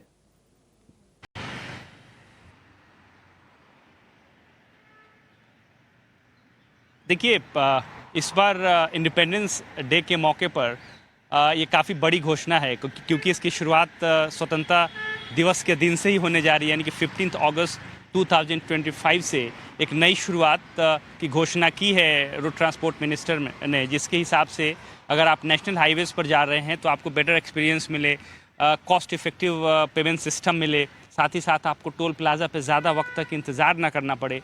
इस बात को ध्यान में रखते हुए एक FASTag based annual pricing system start की है, जहां पर आप 3,000 रुपये का रिचार्ज कराइए और 1 साल तक आप नेशनल हाईवेज़ पर आप आराम से यात्रा करिए, आपको फिर से रिचार्ज कराने की ज़रूरत नहीं है। हालांकि जो मैक्सिमम लिमिट होगी वो 200 ट्रिप्स की है। हालांकि ये जो सहूलियत है सिर्फ प्राइवेट व्हीकल्स के लिए है, यानी कि जो कार, वैन्स और जो प्राइवेट व्हीकल्स है उसके लिए है। कमर्शियल व्हीकल को अभी इस फैसिलिटी से अलग रखा गया है। जो एक्टिवेशन की प्रक्रिया है उस काफ़ी आसान है। आपको सरकार की तरफ से एक लिंक शेयर किया जाए कि आप राजमार्ग ऐप पर ये लिंक, इसके ज़रिए आप इसको एक्टिवेट करा सकते हैं, रिन्यू करा सकते हैं। NHAI की वेबसाइट पर, रोड ट्रांसपोर्ट मिनिस्ट्री की वेबसाइट पर ये लिंक रहेगा, जहां पर आप इस पास को एक्टिवेट कराइए, रिन्यू कराइए। ये काफ़ी सिग्निफिकेंट डेवलपमेंट है और सरकार की ये कोशिश है कि नेशनल हाईवेज़ पर जो ट्रैवल एक्सपीरियंस है उसको ज़्यादा इंप्रूव किया जाए, ताकि जो ट्रैफिक है जो कि इस वक्त रेल के थ्रू या एयर के थ्रू एयर मोड पर शिफ्ट हो रहा है उसको नेशनल हाईवेज़ पर लाया जाए। जाहिर तौर पर इससे NHAI और जो दूसरी कंपनी जिससे एसोसिएटेड है उसको इसका फ़ायदा होगा। कोशिश ये है कि अगर बेटर एक्सपीरियंस आप देंगे ट्रैवलर्स को, कॉस्ट इफेक्टिव सोल्यूशंस देंगे, सीमलेस ट्रैवल एक्सपीरियंस देंगे, हैसल फ्री ट्रैवल एक्सपीरियंस का फ़ायदा देंगे, तो जाहिर तौर पे इस तरह के जो कम्यूटर्स हैं वो रोड मार्ग के जरिए ट्रैवल करेंगे और इसका फ़ायदा लॉन्गर टर्म में होगा। तो ये काफ़ी सिग्निफिकेंट डेवलपमेंट है, इंपॉर्टेंट अनाउंसमेंट है रोड ट्रांसपोर्ट मिनिस्टर के जरिए। 15 अगस्त 2025 के जरिए ये नई सर्विस जो है वो सरकार शुरू करने जा रही है। जी हाँ प्रकाश, एक चीज़ और क्लियर कीजिए। ये तो ठीक है कि नहीं पास आ रहा है, टोल प्लाजा पर सहूलियत काफ़ी बढ़ जाएगी, जो झगड़े वगैरह भी कई बार होते थे उस पर भी काफ़ी हद तक लगाम लग जाएगी। लेकिन चर्चा ये भी हो रही है कि क्या ये सभी के लिए है, हम कहीं से भी कहीं जा सकते हैं इस पास का इस्तेमाल करके, या फिर इसकी कोई सीमा है? क्योंकि जो पोस्ट किया है सोशल मीडिया पर नितिन गडकरी जी ने, उसमें उन्होंने 60 किलोमीटर वाली एक बात का कुछ मेंशन किया है कि जो 60 किलोमीटर के दायरे में रहते हैं हाईवेज की, उनको भी सहूलियत हो जाएगी। तो ये सबके लिए यूनिवर्सल है ना ये? तो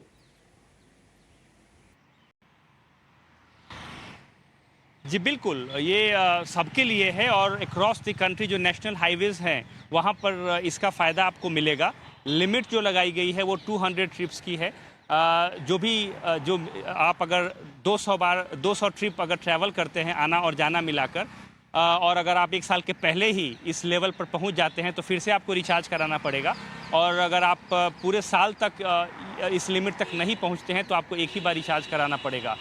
कोशिश ये है कि अगर आप जो जो नेशनल हाईवेज़ हैं उसकी अगर शुरुआत जहाँ से हो रही है 60 किलोमीटर के दायरे से इसकी शुरुआत अगर हो रही है, वहाँ पर अगर आप इस सर्विस को अवेल कर रहे हैं तो इसका फ़ायदा आपको मिलेगा।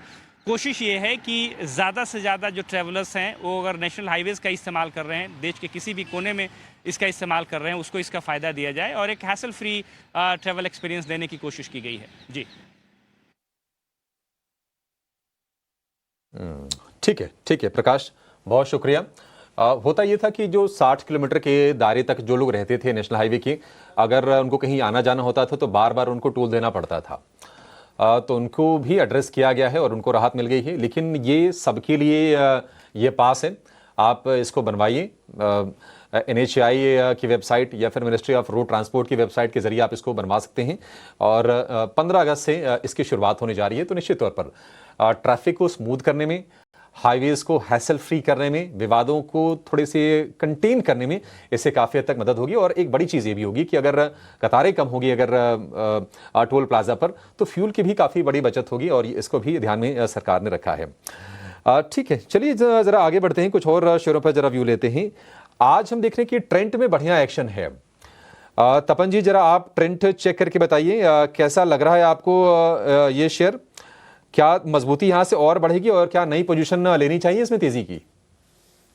ट्रेंट एक बहुत ही अच्छी सिचुएशन में अभी, और जिस तरह से ना उन्होंने ग्रो किया है, कह सकते हैं कि परफेक्ट तो नहीं कह सकते, लेकिन बहुत ही अच्छा बिजनेस मॉडल अगर रिटेल में होता है तो ट्रेंड का है, जो सबको कॉपी करना चाहिए। क्योंकि बाकी सब प्लेयर्स इस तरह से ग्रो नहीं कर पाए जिस तरह से ट्रेंड ने काफी टाइम से ग्रो किया। और उन्होंने जो 2032 का कहते हैं ना 10x ग्रोथ का जो उन्होंने एम रखा है, उस तरफ जा भी रहे। और आपने कुछ ब्रोकरिंग हाउस के वो भी देखे रिपोर्ट्स के बड़े टारगेट्स आ रहे हैं। लेकिन उनमें इनमें सबसे बड़ा जो ट्रेंड है, जिस तरह से उनके जो अलग अलग डिवीजन है, ज़ूडियो ले लो, फिर स्टार बाजार, फिर वेस्ट लाइफ, ये सब बहुत अच्छे चले। प्लस इनमें बेस्ट थिंग है कि उन्होंने अपना मार्जिन बढ़ाया। अगर आप देखो तो 14.2 से 15.7 यानी 1.5% का मार्जिन ईबीटा बढ़ाया है, वो बहुत बड़ी बात है, बहुत रेयर केस में होता है। और जो कहते हैं ना कि consumption point of view, consumption discretionary point of view, अगर आप लोअर लेवल पे भी अगर उनके क्लोथ्स होते हैं और सब जगह, तो वहां वो लोअर सेगमेंट में भी एड्रेस कर रहे हैं।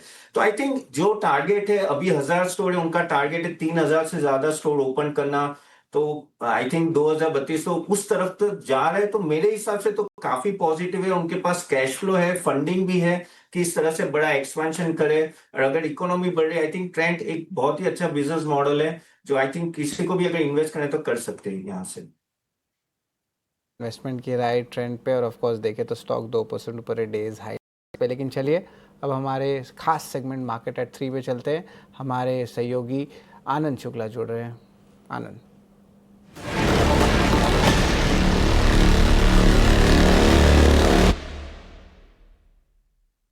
जैसा कि हम पहले मार्केट एट 3 में 3 बजे तक के बाज़ार की बात करें तो निफ्टी सेंसेक्स में हल्की सी गिरावट देखने को मिल रही है। और जो सेक्टर सबसे ज़्यादा गिरा है वो है मेटल का। मेटल शेयरों पर दबाव देखने को मिल रहा है।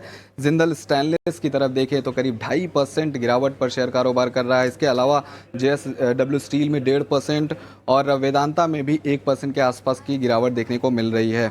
वॉल्यूम कहाँ ज़्यादा है? हिंद जिंक की तरफ देखें तो ब्लॉक डील के चलते शेयर में 6% की गिरावट देखने को मिल रही है, लेकिन औसत से करीब 15 गुना ज़्यादा वॉल्यूम यहाँ देखने को मिल रहा है। इसके अलावा वायर एंड केबल सेगमेंट से KI इंडस्ट्रीज़ में आज दबाव देखने को मिल रहा है और औसत से 4 गुना ज़्यादा वॉल्यूम यहाँ भी देखने को मिल रहा है। इंडसइंड बैंक की बात करें तो 5% की शानदार तेज़ी दिख रही है शेयर में। नोमोरा ने रेटिंग अपग्रेड की है और औसत से 3 गुना ज़्यादा वॉल्यूम यहाँ दिख रहा है। साथ ही साथ जो है इंडसइंड बैंक F&O का टॉप गेनर बना हुआ है।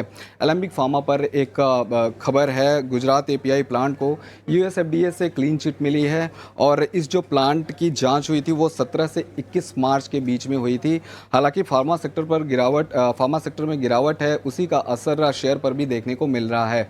अंत में एक ब्रोकरेज रिपोर्ट की बात करें तो BSE पर मोतीलाल ओसवाल की ब्रोकरेज रिपोर्ट आई है, जहां पर शेयर को डाउनग्रेड किया गया है। डाउनग्रेड कर न्यूट्रल की राय दी गई है और लक्ष्य जो है वो 2300 रुपये का रखा गया है। साथ ही साथ मार्केट शेयर में गिरावट आने की आशंका जो है वो जाहिर की गई है मोतीलाल ओसवाल की तरफ तरफ से शेयर में आज कमज़ोरी देखने को मिल रही है। तो 3 बजे तक ये सभी अपडेट्स थे जिनकी वजह से इन सभी शेयरों में एक्शन आज देखने को मिल रहा है।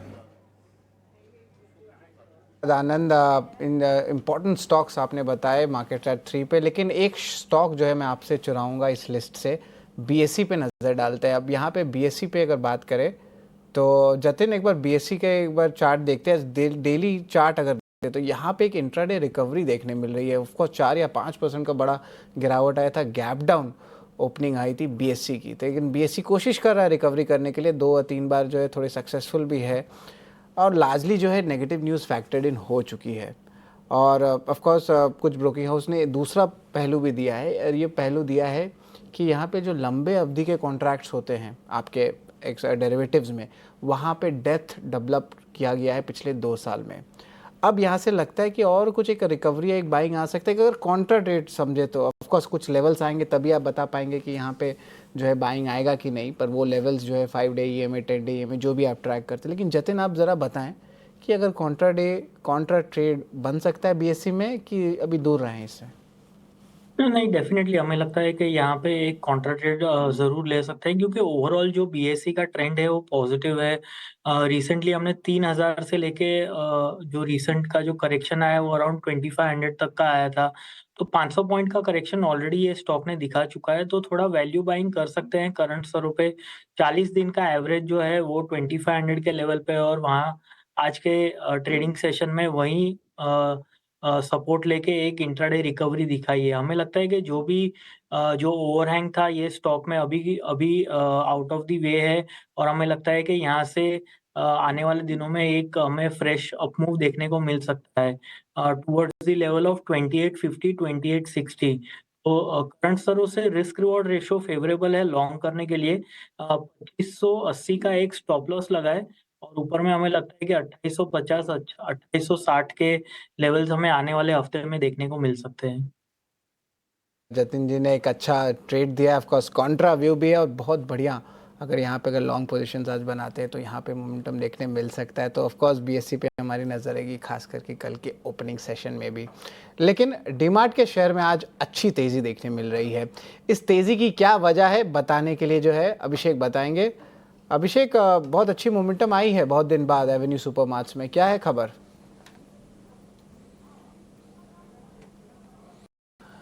बिल्कुल शरद, काफ़ी टाइम के बाद इतनी बड़ी तेज़ी हम देख रहे हैं 4% की। और इसकी तेज़ी के पीछे की वजह बताने से पहले शरद आपको बता दूं कि मैंने खुद एक डिस्क्लोजर दे देता हूं। मैंने आईपीओ में पैसे लगाए थे डीमार्ट के, 300 रुपये के आसपास का भाव था, लिस्टिंग पर डबल भी हुआ था और तब मुझे उम्मीद नहीं थी कि इस रफ्तार से ये शेयर चलेगा कि 5500 के ऊपर भी निकलेगा एक दिन। लेकिन 7-8 साल पहले आईपीओ आया था 2017 में आई थिंक डीमार्ट का, और लोगों के काफ़ी पैसे बने हैं। लेकिन हाल फिलहाल हुआ ये था कि जो क्विक कॉमर्स जो कंपनीज़ हैं, डीमार्ट, ये ब्लिंकिट हो गया, जेप्टो हो गया, स्विगी इंस्टामार्ट हो गया, इनसे कंपटीशन मिल रहा था क्योंकि ये जो कंपनीज़ हैं थोड़े डिस्काउंटिंग मैकेनिज्म पर ज़्यादा काम कर रही थी, डिस्काउंट ज़्यादा दे रही थी। तो डीमार्ट के लिए अपने बिजनेस को प्रोटेक्ट करना थोड़ा मुश्किल ज़रूर हो रहा था क्योंकि डीमार्ट उतने डिस्काउंट फिर मतलब नहीं दे पाता था, देता डिस्काउंट लेकिन वो ज़्यादा एग्रेसिव थी। तो हुआ ये कि फिर डीमार्ट को कंपटीशन को मीट करने के लिए थोड़े से अपने प्लान चेंज करने पड़े, तो मार्जिन पर प्रेशर आया।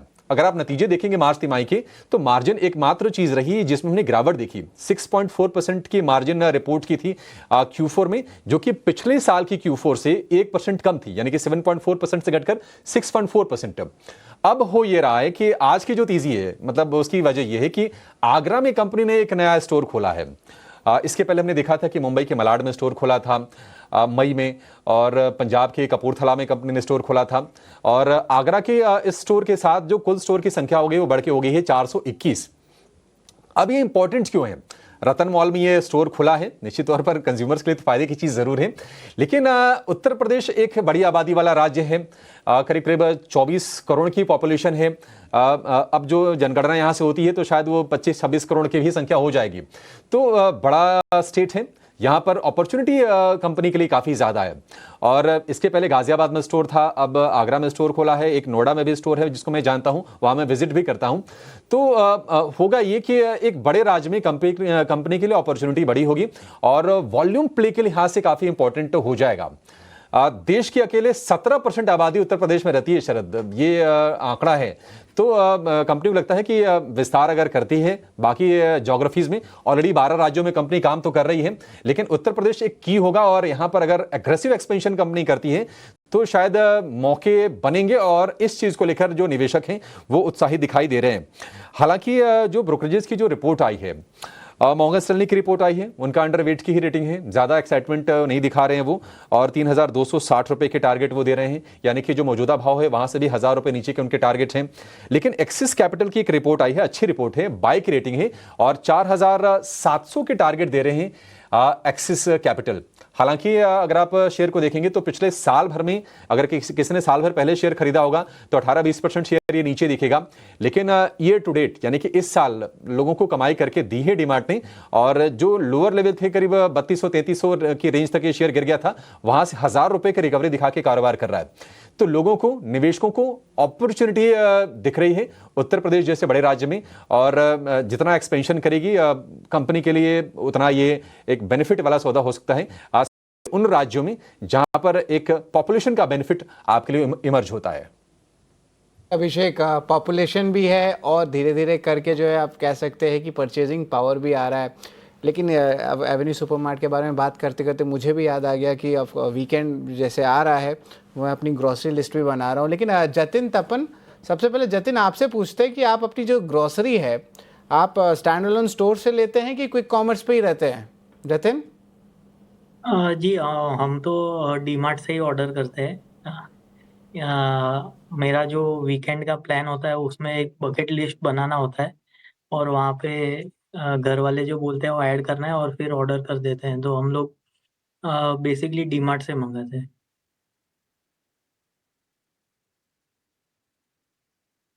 शरद, आपने तो जतिन से पूछ लिया, जतिन कह रहे हैं कि डीमार्ट से ही ऑर्डर करते हैं, लेकिन आई एम श्योर आप डीमार्ट वाले लोग मुझे लगते नहीं है, आप तो मुझे लगता है जेप्टो वाले कस्टमर हैं।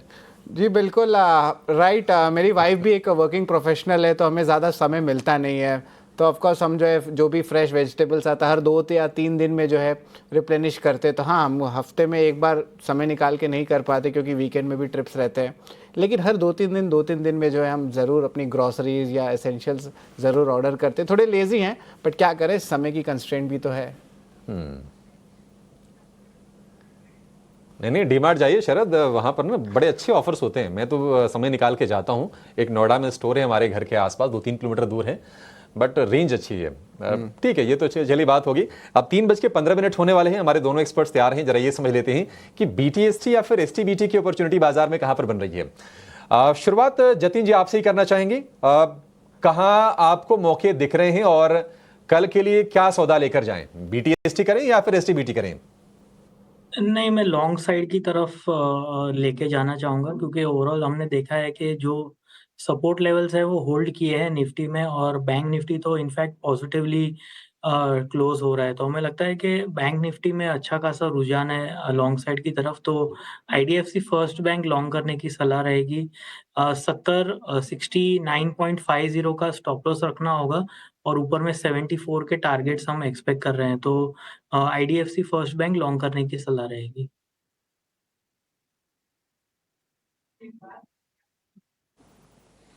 ठीक है, IDFC फर्स्ट बैंक को लॉन्ग करने की सलाह है, 70 रुपए का भाव है, 1% के आसपास की दीजिए। एक काम करते हैं, एक छोटा सा ब्रेक लेते हैं, ब्रेक के बाद लौटेंगे तो कुछ और शेयरों पर चर्चा करेंगे और तपन जी से भी समझने की कोशिश करेंगे कि उनको कौन से शेयर यहाँ से आकर्षक लग रहे हैं और शॉर्ट टर्म लॉन्ग टर्म उनकी बेट क्या होगी, एक छोटे से ब्रेक के बाद।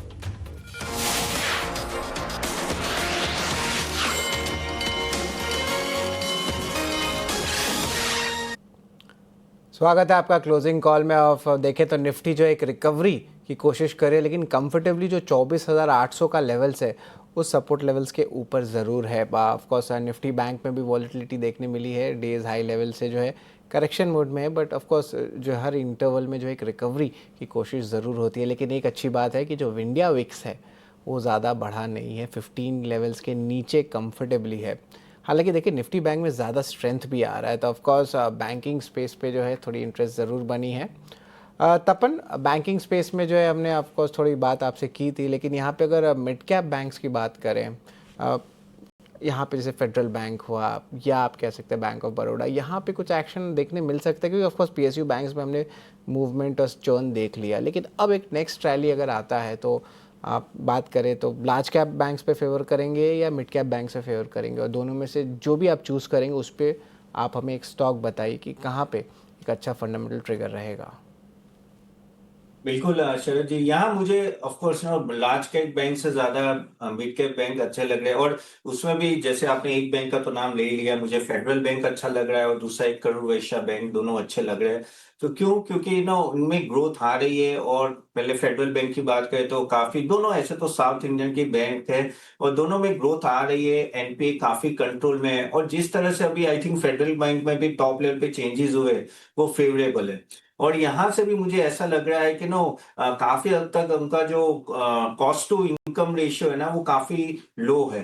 धीरे धीरे वो लो हो भी रहा है और वो फायदा होगा। नेम्स ऑफ कोर्स स्टेबलाइज है, थोड़ा इम्पैक्ट आएगा क्योंकि जिस तरह से इंटरेस्ट रेट कट हुआ है तो थोड़ा इम्पैक्ट तो नीम में आता है। लेकिन इनका क्या होता है कि उनका क्रेडिट बढ़ता है, तो क्रेडिट जैसे बढ़ेगा, क्रेडिट ग्रोथ बढ़ेगा तो उनको डायरेक्टली ऑफसेट हो जाएगा। तो नीम का impact I think credit growth से ऑफसेट होगा। तो और यहाँ से भी मिड साइज बैंक ज्यादा इसलिए भी चलते हैं क्योंकि ऑफ कोर्स वो छोटे लेनदार के साथ ज्यादा कनेक्टेड रहते हैं। तो मेरे हिसाब से यहाँ दो बैंक मैं देना चाहूंगा, एक तो फेडरल बैंक और करूर वैश्य, दोनों अच्छे लग रहे हैं यहाँ से। करूर वैसा बैंक दोनों ही मीडियम टर्म या लॉन्ग टर्म बेसिस पे जो है राय तपन की है। तपन जी, एक चीज़ और है, कंजम्पशन को लेके जो है बहुत बातचीत होती है। कंजम्पशन में ऑफ कोर्स सेक्टोरल चर्न भी होते हैं। थोड़ी देर पहले हमने ऑटो सेगमेंट की तो पूरी डिटेल एनालिसिस कर ली, लेकिन ऑटो सेक्टर को हटाते हैं। डिस्क्रिशनरी कंजम्पशन एक सेगमेंट होता है और ब्याज दरें जो है इसमें भी कटौती हुई है। अब धीरे धीरे जो IT सेगमेंट का एग्जम्पशन है उसका भी तो बेनिफिट आएगा, वो अब धीरे धीरे जो है हमारे GST कलेक्शंस और ये सारे मैक्रो डेटा में दिखते हैं। अब कंज्यूमर डिस्क्रिशनरी सेगमेंट में तपन आप बताएं कौन सा सेगमेंट अच्छा रहेगा, और अगर उसको स्टॉक स्पेसिफिक है तो वो भी बोले। वेल, कंज्यूमर डिस्क्रिशनरी में एक तो आज जैसे ब्रांड भी एक तरह से कह सकते हैं, लोग ज्यादा कपड़े लेंगे और वो, और दूसरा एक लिकर बिजनेस लग रहा था मुझे, लेकिन ये जो बीच में ये महाराष्ट्र गवर्नमेंट ने जो बढ़ा दी एक्साइज तो वहां से थोड़ा शेकी हो गया। लेकिन लिकर बिजनेस एक था, लेकिन उसमें सुवेर विनगार्ड वहां आप देख सकते हो। और ओवरऑल मुझे दूसरा एक ऑटोमोबाइल्स तो हमने बात की, लेकिन इसमें उनका जो दूसरा है सबसे जैसे ऑटो एंसरी, वहां भी आप इनडायरेक्ट इम्पैक्ट आ सकता है उसमें, क्योंकि at the end of the day अगर ऑटोमोबाइल बढ़ेंगे तो ऑटो एंसरी में भी बढ़ेंगे। तो वहां भी आप अगर जो EV specific plus electric segment specific है वहां मुझे अच्छा लगा है, जैसे उनो मिंडा, और वहां आप देख सकते हो कि एक तरह से वहां भी एक पुश आ सकता है, क्योंकि at the end of the जब कंजम्पशन बताए तो हर जगह बताए। प्लस होटल बिजनेस और हॉस्पिटल्स तो हमने पहले भी बात कर चुके हैं। होटल बिजनेस ऑफ कोर्स अच्छा करेगा। ऑफ कोर्स जम्मू कश्मीर का जो सिंदूर ऑपरेशन हुआ तब थोड़ा इम्पैक्ट आया है, लेकिन धीरे धीरे वो पिकअप करेगा। सो होटल बिजनेस भी एक अच्छा है, वहां भी इंडियन होटल्स मुझे अच्छा लग रहा है कि आप वो भी देख सकते हो। हॉस्पिटल्स में मैंने लास्ट टाइम भी बोला था, मुझे अपोलो हॉस्पिटल यहाँ अच्छा लग रहा है, क्योंकि वहां भी अगर आप देखो एवरेज रेवेन्यू पर बेड धीरे धीरे बढ़ रहे हैं एंड इंश्योरेंस जिस तरह से बढ़ रहा है, लोग बड़ी हॉस्पिटल्स में जा भी रहे हैं और इन लोगों का एक्सपेंशन भी अच्छा खासा है। सो आई थिंक हॉस्पिटल भी एक अनदर सेगमेंट जो अगर आप कंज्यूमर डिस्क्रिशनरी देख रहे हो तो वहां आप देख सकते हो।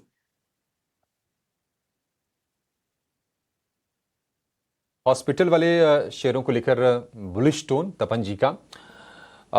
आज सेबी की एक अहम बोर्ड बैठक भी हो रही है और इसमें PSUs के लिए अलग डिलिस्टिंग नियमों के साथ कई अहम मुद्दों पर चर्चा होने की उम्मीद है। पूरी खबर के साथ अंकुर मिश्रा हमारे साथ जुड़ गए हैं।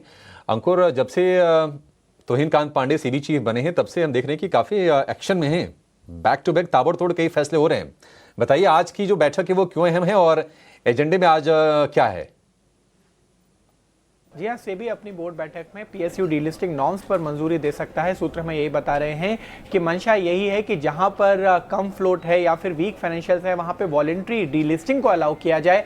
अभी तक सेपरेट नॉर्म्स PSU डीलिस्टिंग के लिए नहीं है, तो वहां पर एक मंजूरी मिल सकती है। कंसल्टेशन पेपर में ऑलरेडी सजेस्ट किया गया था कि 60 डेज का VWAP यानी कि volume weighted average price consider किया जाए अगर हम प्राइस की बात करें, और साथ ही 1 साल का cooling of period post ESOPs consider कर सकते हैं इस बार की जो बैठक है। इसके अलावा अगर हम बात करें तो AIFs को फ्लेक्सिबिलिटी मिल सकती है, जो को इन्वेस्टमेंट का स्ट्रक्चर है, और सेबी नॉर्म्स को ईज कर सकता है। FPI अगर गवर्नमेंट सिक्योरिटीज में इन्वेस्टमेंट करती है तो वहां पर एक प्रपोजल है, और साथ ही म्यूचुअल फंड का जो एलोकेशन है रीट्स में, इनविट्स में, वहां पर एक रिवीजन हो सकता है, ऐसा हमें सूत्र बता रहे हैं।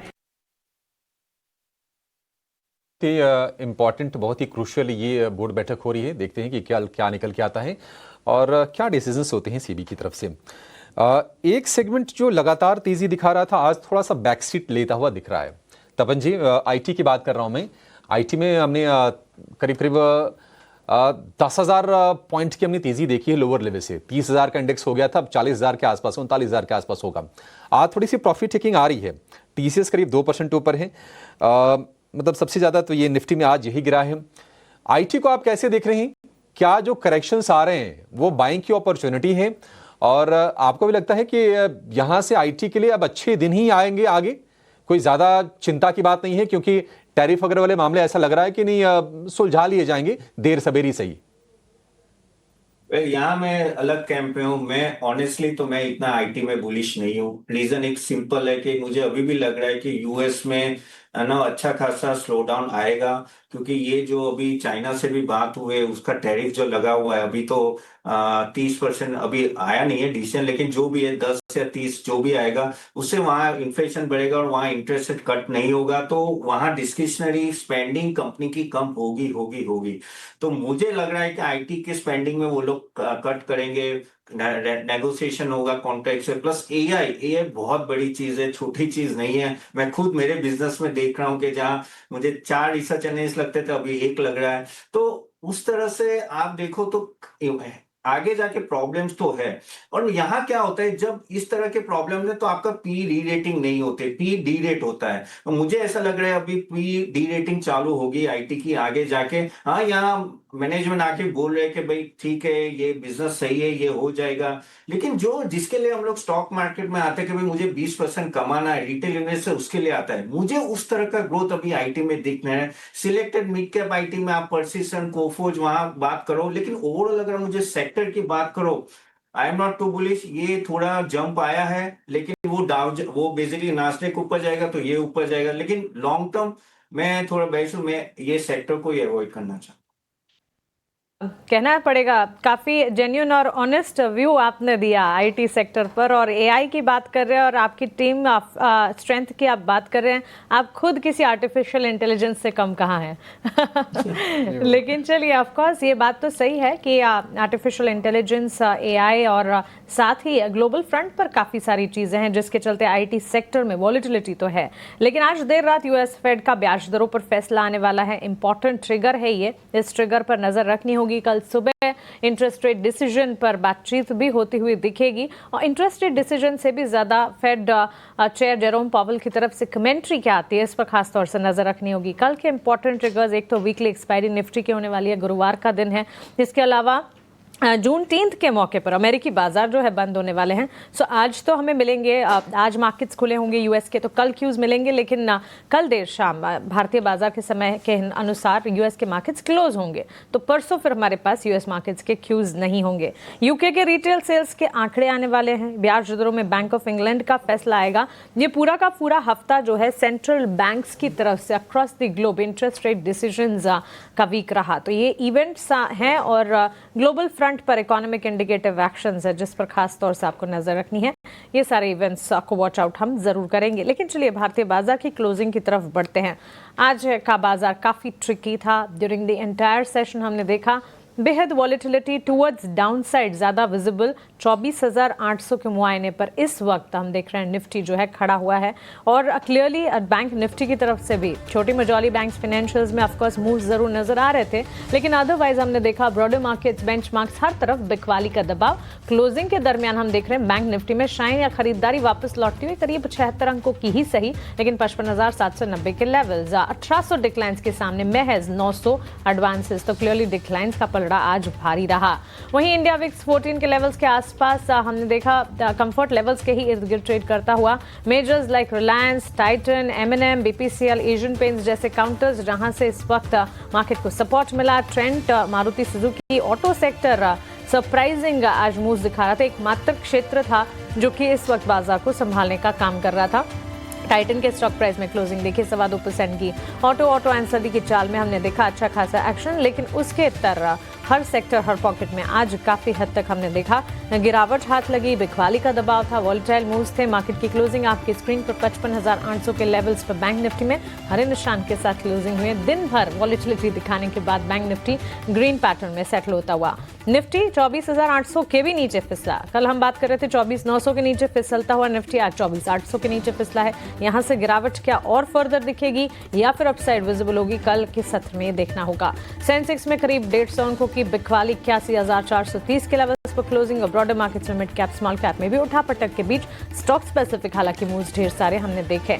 लेकिन चलिए बाजार की क्लोजिंग और कह सकते हैं कि सुस्त था बाजार दिन भर, और दिन भर की सुस्ती के बाद ब्रोकरेजेस के रेडार पर खबरों वाले शेयर्स के दम पर स्टॉक स्पेसिफिक मूव जरूर थे, लेकिन ऑल इन ऑल हमारे एक्सपर्ट्स की तरफ से भी यही राय थी कि कॉशियस ट्रेंड है मार्केट का, क्योंकि ग्लोबल फ्रंट पर काफी कुछ हो रहा है जिसका हमें एक फोकस जरूर करना चाहिए। तपन जी बहुत शुक्रिया आपका हमारे साथ जुड़ने के लिए और बाजार पर अपनी राय हमारे साथ शेयर करने के लिए। Thank you so much.